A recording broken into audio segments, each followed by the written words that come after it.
মই তান্ত্ৰিক কবিৰাজ মনিৰুল ইছলাম। ছাৰক আগুৱাই আহক। এইটো চিতাখোলা, ইয়াতে মানুহ দিয়ে পৰে। আৰু আমি কেতিয়াবা সাধনা যে কৰোঁ, কেনেকৈ কৰোঁ আমি দেখুৱাই দিছোঁ। এইটো আহক, এইভাগে আহা। যিসকল ঘৰত শত্ৰু আছে, শত্ৰু মানুহে ক্ষতি কৰে, সেই শত্ৰুৰ নামবোৰ আমি লিখোঁ।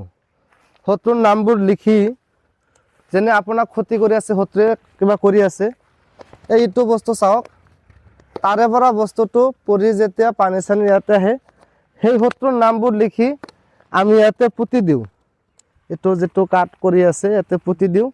বাকী জিন্দগীত সেই শত্ৰুৱে আপোনাক ক্ষতি কৰিব নোৱাৰে।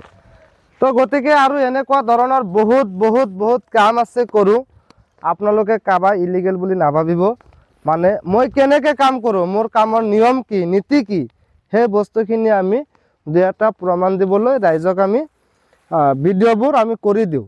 যেনে আপোনালোকৰ ঘৰত ভাল পৰিয়াল আছে, ভাল সংসাৰ আছে, আপোনাৰ হাজবেণ্ডটো ভাল চলি আছে, খাই আছে, পিন্ধি আছে, ঘপকৈ কি কৰিছে, বেয়া ছোৱালীৰ এটাৰ আকৰ্ষণত মানে সি লিপ্ত হৈছে, পৰকীয়াত লিপ্ত হৈছে।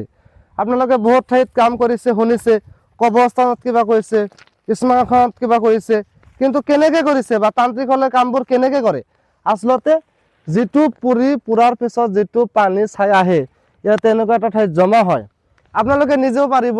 আপোনালোকে শুধু তাৰ নামটো আৰু তাৰ মাকৰ নামটো লিখিব, বগা কাগজত লিখিব, আৰু জাৰপানকালি মৌৰে পাকেৰে লিখি তাৰ নামটো সেনেকুৱা ঠাইত ডুবাই দিব। 100% আপোনাৰ হাজবেণ্ডৰ পৰা সি 1 পৰা 3 দিনৰ ভিতৰত তাৰ পৰা আঁতৰি যাব, গুচি যাব, মানে বহুত দূৰতে গুচি যাব। তো গতিকে সেনেকুৱা কিবা অসুবিধা থাকিলে আপোনালোকে মোৰ লগত যোগাযোগ কৰিব। খুদা হাফিজ, জয় অসম।